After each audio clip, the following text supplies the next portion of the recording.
Le Grand Matin Sud Radio, 7h-9h, Jean-Jacques Bourdin. Vous êtes au cœur de l'actualité le matin sur Sud Radio et nous sommes en direct avec Luc Smessart qui est le vice-président de la FNSEA. Bonjour. Bonjour Jean-Jacques. Merci Luc. Luc, où en sont les feux de la colère ? Ah bah il monte. On a quasiment tous les départements qui sont mobilisés depuis maintenant hier. On a vraiment l'intention de faire du bruit. On va bien sûr se diriger vers les préfectures, en tracteur, un peu partout en France. On n'est pas là pour embêter les gens. On a donné les informations pour que justement ça circule bien.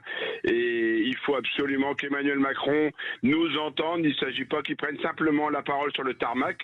Il faut qu'il utilise son droit de veto parce que la France n'est pas toute seule. C'est l'Europe qui doit signer le traité avec le Mercosur. Soit il a une minorité de blocage, soit la France est un grand pays. Il est capable de mettre en place son droit de veto. Bien, Luc Smessart. D'ailleurs, de nombreux agriculteurs européens vous rejoignent et rejoignent le non à l'accord Mercosur. Rassemblement devant les préfectures, sur les places et les ronds-points de l'Europe, j'ai vu ça. Contrairement à d'autres syndicats agricoles qui, pour l'instant, ne sont pas entrés dans la danse, mais qui veulent affamer les métropoles. Vous, c'est pas votre objectif ?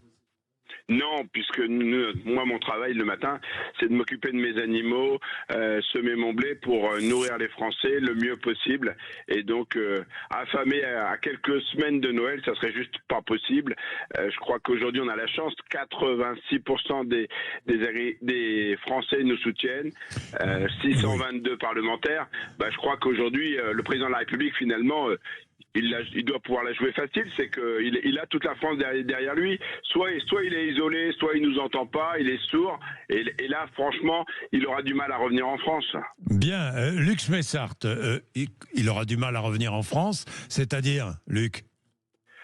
Ça veut dire que, vous voyez pas, ça serait une vraie trahison que de signer un accord alors que toute la population française est derrière ces agriculteurs, parce que finalement le français il a compris, si on importe, si on délègue notre alimentation avec des modèles d'agriculture qu'on ne veut pas, c'est la France agricole qui va mourir, et derrière c'est les emplois, c'est surtout le bien manger qu'on connaît en France. Si les gens viennent aussi en vacances en France, c'est parce que la France est belle, parce qu'elle est cultivée.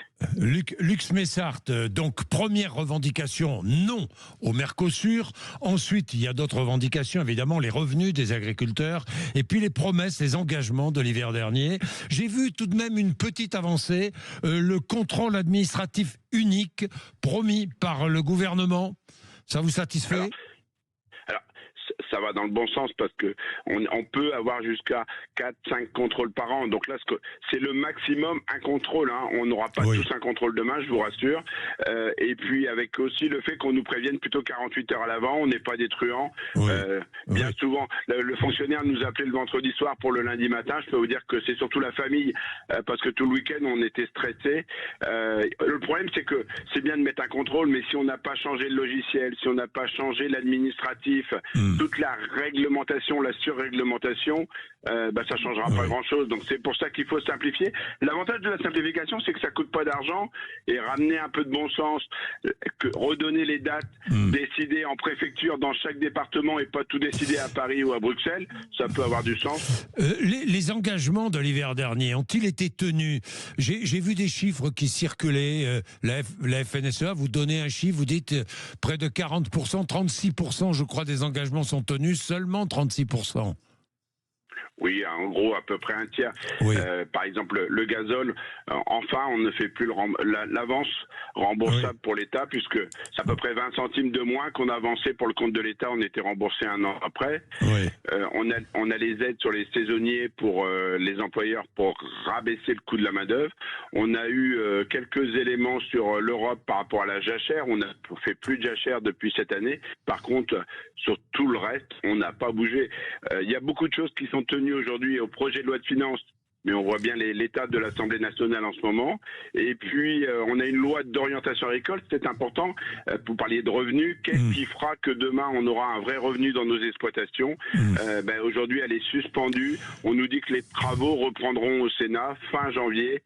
C'est un peu tard, puisque vous voyez bien qu'aujourd'hui, les agriculteurs qui se sont bougés en masse au mois de janvier, il n'y a pas grand-chose qui transpire dans les corps de ferme. Zéro tolérance en cas de blocage durable, dit Bruno Retailleau. Que lui répondez-vous ? Oh, je pense que il fait un affichage. Après, derrière, on n'est pas là, nous, pour bloquer. Donc, oui. Je pense que c'est pas notre destination. Bon. Ce qu'on a surtout besoin, c'est que les forces de l'ordre nous accompagnent pour que tout ça puisse se faire dans l'ordre, dans le respect des biens et des personnes. Parce que je crois qu'un agriculteur, son boulot, c'est d'être dans les exploitations. Mais la colère est grande aujourd'hui pour que justement, demain, on puisse renouveler nos exploitations, que les jeunes fassent ce métier. On parle de revenus, mais on parle aussi de dignité, de sens. transmission aussi. C'est important. Il y a quasiment la moitié des agriculteurs qui pourront prendre la retraite d'ici 5 à 10 ans. Bien sûr. Qu'est-ce qu'on fait pour que les jeunes puissent faire ce beau métier ? Les feux de la colère, jusqu'à quand, Luc ? Alors, là, aujourd'hui, on a une opération sur 2 jours. La semaine prochaine, nous reviendrons sur tous les entraves, tous les boulets, toutes les administrations qui, aujourd'hui, on va le dire, polluent notre métier, polluent notre travail. C'est des fois les DDT, des fois les DDPP. Alors, vous voyez, c'est des sigles qui ne parlent pas forcément aux auditeurs. Et puis, on ira aussi sur la grande distribution, les industries agroalimentaires qui, de temps en temps, ne jouent pas le jeu. On a vu Lactalis qui, par exemple, annonce que l'année prochaine, elle ramassera moins de lait en France. Ça, c'est des signes qui ne sont pas bons. On a aussi des besoins d'avoir tous les outils de transformation, notamment les abattoirs. Sinon, comment voulez-vous être éleveur demain si on n'a pas ces outils ? La même chose avec tous ces éléments aujourd'hui qu'on peut avoir de distorsion avec l'Ukraine, parce qu'aujourd'hui, on fait payer aux agriculteurs français ces éléments de guerre et on soutient les Ukrainiens. Et puis en ce moment, se joue aussi un conflit avec la Chine qui veut mettre des droits de douane supplémentaires, notamment sur la viticulture. Et la viticulture, aujourd'hui, a besoin d'un grand soutien. Merci Luc Smessart, merci, vice-président de la FNSEA en direct ce matin sur l'antenne de Sud Radio. Il est 7h18, le rappel des titres de l'actualité avec vous, Maxime Troulot.